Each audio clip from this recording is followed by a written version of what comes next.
తెలుగుదేశం పార్టీకి సంబంధించి ఎన్టీ రామారావు అయినా, చంద్రబాబు అయినా, లోకేష్ అయినా వాళ్ళు సాధకులు. అంటే వాళ్ళు ఇన్స్ట్రుమెంట్స్. కార్యకర్తలే అసలు బలం.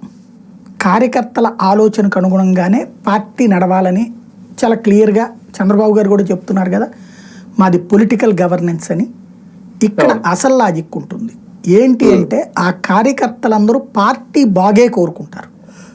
పార్టీ బాగుపడాలి అంటే ఎదురయ్యే ప్రతి సవాల్ని వాళ్లే ఒక తమ ఎకో సిస్టమ్ ద్వారా కంట్రోల్ చేసేస్తారు.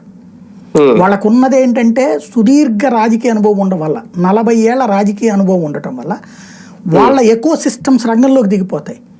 పార్టీని మళ్ళీ గాడిని పెట్టుకోవడానికి పార్టీ ఎట్లాంటి ప్రయోజనాల కోసం ఎలాగ చెయ్యాలి ఇదంతా వాళ్లే తీసుకెళ్ళిపోతారు.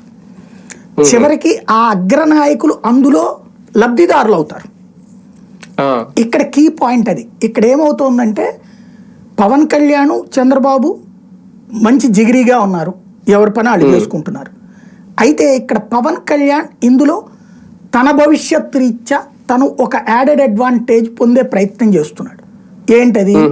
లైక్ అప్పట్లో హోంశాఖకి సంబంధించి ఏంటిది ల్యాండ్ ఆర్డర్ తిడుతున్నారు మమ్మల్ని అని మాట్లాడింది అనిత గురించి అని డైవర్ట్ చేశారు తెలివిగా. కానీ అనిత కాదు, అక్కడ రాష్ట్రంలో ఎక్కడికక్కడ కొడుతున్నారు, తిడుతున్నారు, చచ్చిపోతున్నారు, లేకపోతే గందరగోళ